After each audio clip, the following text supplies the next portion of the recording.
ನಮಸ್ಕಾರ ಸ್ನೇಹಿತರೆ, ಎಲ್ಲರಿಗೂ ಕೂಡ ನಮ್ಮ ಚಾನಲ್ಗೆ ಸ್ವಾಗತ.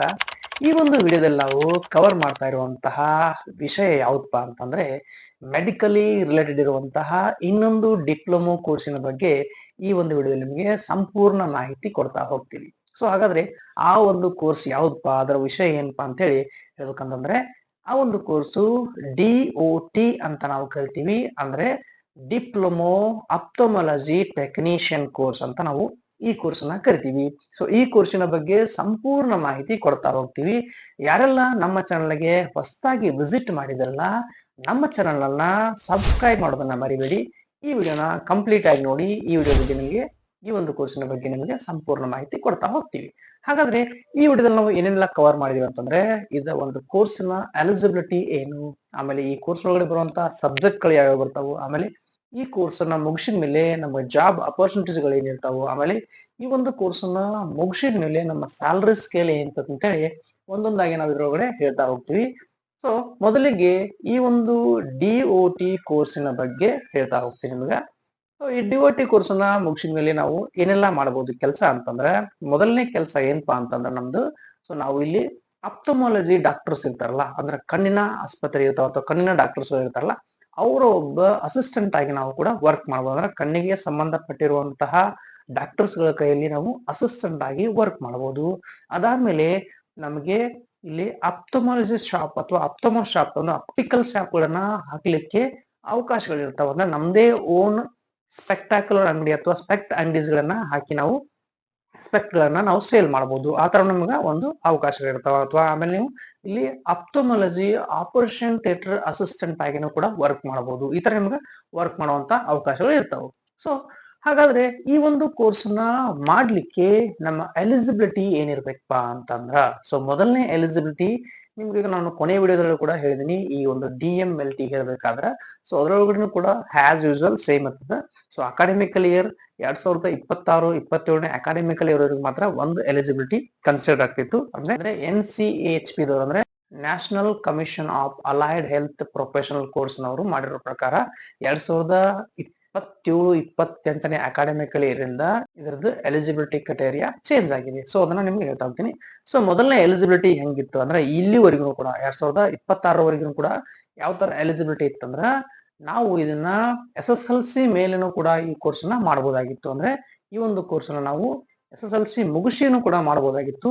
ಬಟ್ ಈ ವರ್ಷದಿಂದ ಚೇಂಜ್ ಮಾಡಿದಾರೆ. ಅಂದ್ರೆ NCH ದವರು ಚೇಂಜ್ ಮಾಡಿದ್ದಾರೆ. ಏನಪ್ಪಾ ಅಂತಂದ್ರ, ಈ ಒಂದು ಕೋರ್ಸ್ ನ ಮಾಡ್ಬೇಕಾದ್ರೆ ನಾವು PU ಸೈನ್ಸ್ ಅನ್ನ ಮಾಡಿರ್ಬೇಕಾಗ್ತದ.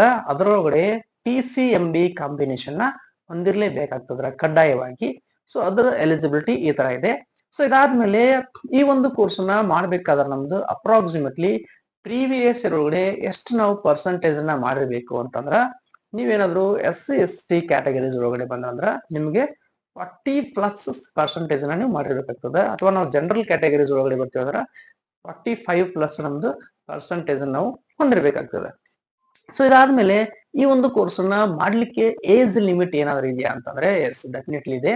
ಸೊ ನೀವೇನಾದ್ರು ಈ ಒಂದು ಕೋರ್ಸ್ ನ ಮಾಡ್ಬೇಕಾದ್ರೆ ನಿಮ್ದು 17+ ಅಥವಾ 18+ ನೀವು ಏಜ್ ಅನ್ನ ಹೊಂದಿರ್ಬೇಕಾಗ್ತದ. ಇನ್ನು ಮ್ಯಾಕ್ಸಿಮಮ್ ಏಜ್ ಎಲ್ಲಿವರೆಗೂ ಮಾಡಬಹುದು ಅಂತಂದ್ರೆ ನಾವು 35 ಏಜ್ ವರೆಗೂ ನಾವು ಈ ಕೋರ್ಸ್ ಅನ್ನ ಮಾಡಬಹುದು. ಸೊ ಇದಾದ್ಮೇಲೆ ಈ ಕೋರ್ಸ್ ನ ಮಾಡಿದ್ವಿ ಅಂದ್ರೆ ಈ ಒಂದು ಕೋರ್ಸಿನ ಡ್ಯೂರೇಷನ್ ಏನಿರ್ತದೆ ಅಂದ್ರೆ, ಈ ಒಂದು ಕೋರ್ಸ್ ನಾವು ಎಷ್ಟು ವರ್ಷ ಕಲಿಬೇಕಂತ ಕೇಳ್ತಿದ್ರೆ ಅಂದ್ರೆ, ಸೊ ನಾವು ಮೊದಲಿಗೆ SSLC ಮೇಲೆ ಏನಾದ್ರು ಕಲಿತಾ ಇದ್ವಿ ಅಂತಂದ್ರ, ಸೊ ನಾವಿಲ್ಲಿ 3 ವರ್ಷ 3 ತಿಂಗಳು ಕಲಿಬೇಕಾಗ್ತದೆ ಈ ಕೋರ್ಸ್ ಅನ್ನ. ಇನ್ ಕೇಸ್ ನಾವು PU ಸೈನ್ಸ್ ಮೇಲೆ ಏನಾದ್ರು ಮಾಡ್ತಾ ಇದ್ವಿ ಅಂದ್ರೆ ನಿಮ್ಗೆ 2 ವರ್ಷ 3 ತಿಂಗಳು ಈ ಕೋರ್ಸ್ ಅನ್ನ ಮುಗಿಸ್ಲಿಕ್ಕೆ ಕಾಲಾವಕಾಶ ಬೇಕಾಗ್ತದೆ. ಸೊ ಇನ್ನ ಈ ಒಂದು ಕೋರ್ಸ್ ಅನ್ನ ಮಾಡಿದ್ಮೇಲೆ ಈ ಒಂದು ಕೋರ್ಸ್ ಒಳಗಡೆ ಸಬ್ಜೆಕ್ಟ್ ಗಳನ್ನ ನಾವು ಏನೇನೆಲ್ಲ ಫೇಸ್ ಮಾಡ್ತೀವಿ ಅಂತ ಕೇಳಿದ್ರೆ, ಸೊ ಮೊದಲನೇ ವರ್ಷದೊಳಗಡೆ ನಮ್ಮ ಸಬ್ಜೆಕ್ಟ್ ಗಳು ಫಿಸಿಕ್ಸ್, ಕೆಮಿಸ್ಟ್ರಿ, ಬಯಾಲಜಿ, ಇಂಗ್ಲಿಷ್ ಈ 4 ಸಬ್ಜೆಕ್ಟ್ ಗಳನ್ನ ನಾವು SSLC ಮೇಲೆ ಬಂದಿದ್ವಿ ಅಂದ್ರೆ ನಾವ್ ಇದನ್ನ ತಗೋಬೇಕಾಗ್ತದೆ. ನಾವ್ ಇದನ್ನ ಕಲಿತೀವಿ. ಅಂದ್ರೆ 4 ಸಬ್ಜೆಕ್ಟ್ ಗಳನ್ನ ನಾವು ಇಲ್ಲಿ ಫಸ್ಟ್ ಇಯರ್ ನಲ್ಲಿ ಕಲಿತೀವಿ. ಸೊ ಹಾಗಾದ್ರೆ ಈ ಒಂದು ಸೆಕೆಂಡ್ ಇಯರ್ ಒಳಗಡೆ ಯಾವ್ಯಾವ ಸಬ್ಜೆಕ್ಟ್ ಗಳನ್ನ ನಾವು ಫೇಸ್ ಮಾಡ್ತೀವಿ ಅಂತಂದ್ರ, ಸೊ ಮೊದಲನೇದು ಪೇಪರ್ 1 ಅಂತೇಳಿ ಒಂದು ಸಬ್ಜೆಕ್ಟ್ ನ ಕಲಿತೀವಿ. ಆಮೇಲೆ ಪೇಪರ್ 2 ಅಂತೇಳಿ 2 ಸಬ್ಜೆಕ್ಟ್ ಗಳನ್ನ ನಾವಿಲ್ಲಿ ಕಲಿತೀವಿ, ಥಿಯರಿ. ಅದಾದ್ಮೇಲೆ ಅದರ ಜೊತೆಗೇನೆ ಆ 2 ಸಬ್ಜೆಕ್ಟ್ ಗಳಿಗೆ ಪ್ರಾಕ್ಟಿಕಲ್ ಕೂಡ ಇರ್ತದ. ಸೊ ಅದಾದ್ಮೇಲೆ ಈ ಒಂದು ಥಿಯರಿ ಒಳಗಡೆ ಏನೆಲ್ಲ ಕಲಿತೀವಿ ಅಂದ್ರೆ ಪೇಪರ್ ಒಳಗಡೆ ನಾವು ಹಾರ್ಡ್ಲಿ ಇಲ್ಲಿ ಅನಾಟಮಿ ಆಫ್ ದ ಐಸ್ ಅಥವಾ ಆರ್ಬಿಟ್ಸ್ ಅಂತ ಕಲಿತೀವಿ. ಅದಾದ್ಮೇಲೆ ಫಿಸಿಯಾಲಜಿ ಆಫ್ ದ ಐ ಅಂತ ಕಲಿತೀವಿ. ವಿಷನ್ ಬಗ್ಗೆ ಕಲಿತೀವಿ, ವಿಷನ್ ಫಂಕ್ಷನ್ಸ್ ಗಳ ಬಗ್ಗೆ ಕಲಿತೀವಿ. ಸೊ ಅದಾದ್ಮೇಲೆ ಇನ್ನ ಪೇಪರ್ 2 ಒಳಗಡೆ ನಾವೇನೆಲ್ಲ ಕಲಿತೀವಿ ಅಂತಂದ್ರ ಮೊದಲನೇದ್ದು ಕಾಮನ್ ಡಿಸೀಸ್ ಆಫ್ ಐಸ್ ಅಂತ ಕಲಿತೀವಿ. ಇದ್ಲಿಯೂ ಕೂಡ ನಮ್ಗೆ ಪ್ರಾಕ್ಟಿಕಲ್ ಇರ್ತದ, ಅದನ್ನ ಮರಿಬೇಡ್ರಿ. ಸೊ ಅದಾದ್ಮೇಲೆ ನಾವಿಲ್ಲಿ ಏನೇನ್ ಕಲಿತೇವೆ ಅಂತಂದ್ರೆ ಕ್ಯಾಟ್ರಾಕ್ಟ್ಸ್ ಅಂತ ಕಲಿತೀವಿ, ಆಮೇಲೆ ಗ್ಲುಕೋಮಾ ಅಂತ ಕೂಡ ಕಲಿತೀವಿ, ಸ್ಕ್ವಿಂಟ್ ಅಂತ ಕಲಿತೀವಿ, ವಿಟಮಿನ್ ಡಿ ಡೆಫಿಷಿಯನ್ಸಿ ಅನ್ನೋ ಕಲಿತೀವಿ. ಇವೆಲ್ಲ ಟಾಪಿಕ್ಸ್ ಗಳನ್ನ ನಾವು ಪೇಪರ್ 2 ಒಳಗಡೆ ಕಲಿತೀವಿ ಸೆಕೆಂಡ್ ಇಯರ್ ಒಳಗಡೆ. ಇನ್ನ ಥರ್ಡ್ ಇಯರ್ ಒಳಗಡೆ ಬಂದಾಗ ನಾವು ಯಾವ್ಯಾವ ಸಬ್ಜೆಕ್ಟ್ ಗಳನ್ನ ಫೇಸ್ ಮಾಡ್ತೀವಿ ಅಂದ್ರ ಸೇಮ್ ಇಲ್ಲಿನೂ ಕೂಡ ಪೇಪರ್ 1 ಪೇಪರ್ 2 ಅಂತೇಳಿ 2 ಸಬ್ಜೆಕ್ಟ್ ಗಳು ನಿಮ್ಗೆ ಇರ್ತಾವು. ಸೊ ಮೊದಲನೇ ಸಬ್ಜೆಕ್ಟ್ ಒಳಗಡೆ ಏನೆಲ್ಲ ಟಾಪಿಕ್ಸ್ ಗಳನ್ನ ಕವರ್ ಮಾಡ್ತೀರಿ ಅಂತಂದ್ರೆ ನೀವು ನರ್ಸಿಂಗ್ ಕೇರ್ ಆಫ್ ಅಪ್ಟಮಲ್ ಪೇಷಂಟ್ ಅಂತ ಕಲಿತೀವಿ. ಅದಾದ್ಮೇಲೆ ನಾವಿಲ್ಲಿ ಒಂದು ಅಪ್ಟಮಲ್ ಎಕ್ವಿಪ್ಮೆಂಟ್ಸ್ ಗಳು ಯಾವ ಬರ್ತಾವಲ್ಲ ಅದ್ರ ಬಗ್ಗೆ ಒಂದು ಸ್ಟಡಿ ಮಾಡ್ತೀವಿ. ಅದಾದ್ಮೇಲೆ ನಾವಿಲ್ಲಿ ಆ ಒಂದು ಅಪ್ಟಮಲ್ ಆಪರೇಷನ್ ಥಿಯೇಟರ್ ಇರ್ತದಲ್ಲ ಅದ್ರದ್ದು ಬೇಸಿಕ್ ನಾಲೆಜ್ ಕೂಡ ಇಲ್ಲಿ ಪೇಪರ್ ಒಳಗಡೆ ಕಲಿತೀವಿ.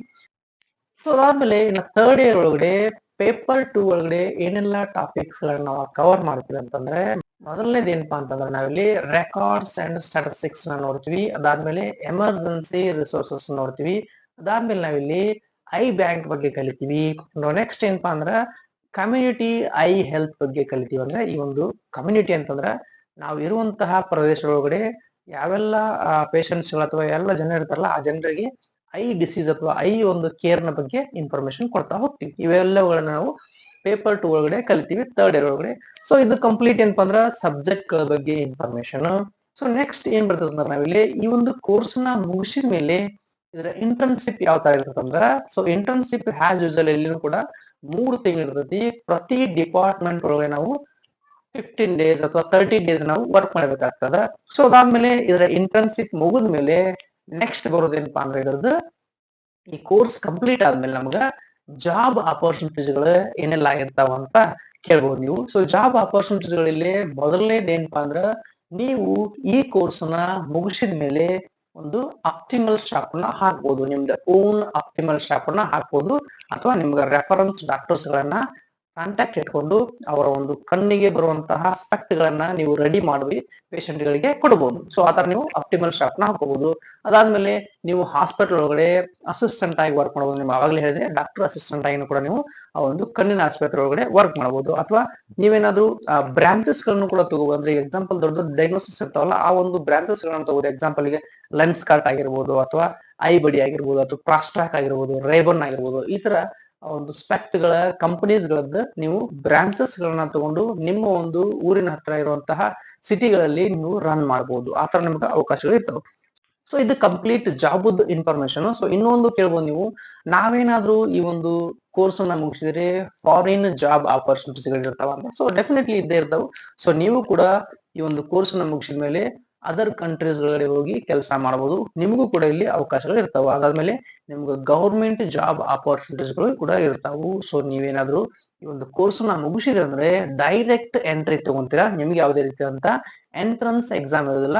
ನೀವು ಏನ್ ಪರ್ಸೆಂಟೇಜ್ ನಿಮ್ಮ ಪ್ಯಾರಾಮೆಡಿಕಲ್ ಒಳಗಡೆ ಮಾಡಿರ್ತಿರಲ್ಲ, ಅಂದ್ರೆ DOT ಒಳಗಡೆ ಮಾಡಿರ್ತಿರಲ್ಲ, ಆ ಒಂದು ಪರ್ಸೆಂಟೇಜ್ ಮೇಲೆ ನೀವು ಸೆಲೆಕ್ಟ್ ಆಗ್ತೀರಿ. ಸೊ ನೆಕ್ಸ್ಟ್ ಇನ್ನ ಈ ಒಂದು ಜಾಬ್ ನ ಮಾಡಕತ್ತಾಗ ನಮ್ಗ ಸ್ಯಾಲರಿ ಸ್ಕೇಲ್ ಏನಿರ್ತಪ್ಪ ಅಂತಂದ್ರ ಸೊ ನೀವು DOT ಮಾತ್ರ ಮುಗಿಸಿದ್ರಿ ಅಂದ್ರೆ ನಿಮ್ದು ಇಲ್ಲಿ ಅಪ್ರಾಕ್ಸಿಮೇಟ್ಲಿ ಫ್ರೆಶರ್ಗೆ 8 to 10,000 ನೀವು ಇಲ್ಲಿ ಅರ್ನ್ ಮಾಡಬಹುದು ಪರ್ ಮಂತ್ ಗೆ. ಸೊ ಅದೇ ರೀತಿ ನೀವು ಎಕ್ಸ್ಪೀರಿಯನ್ಸ್ ಆದಂಗ ನಿಮ್ದು ಇಲ್ಲಿ ಇನ್ಕ್ರೀಸ್ ಹಾಕೊಂತ ಹೋಗುತ್ತೆ. ಸಲ 15,000, 20,000, 25,000 ಅದ ಈ ತರ ಇನ್ಕ್ರೀಸ್ ಹಾಕೊಂತ ಹೋಗ್ತದೆ. ಸೊ ಇನ್ ಕೇಸ್ ನೀವೇನಾದ್ರು ಒಂದು ವೆಲ್ ಕ್ವಾಲಿಫೈಡ್ ಒಂದು ಆಪ್ಟಿಮಲ್ ಶಾಪ್ ಒಳಗಡೆ ವರ್ಕ್ ಮಾಡ್ತಾ ಇದ್ರೆ ಅಂದ್ರೆ ಫಾಸ್ಟ್ ಟ್ರ್ಯಾಕ್, ಲೆನ್ಸ್ ಕಾರ್ಟ್, ಈ ತರ ಐ ಬಡೀಸ್ ಇದ್ರೊಳಗಡೆ ಮಾಡ್ತಾ ಇದ್ರೆ ನಿಮ್ಗೆ ಅಪ್ರಾಕ್ಸಿಮೇಟ್ಲಿ 25,000 ಇಂದ ಸ್ಟಾರ್ಟಿಂಗ್ ಸ್ಯಾಲರಿ ಆಗಿರ್ತದೆ.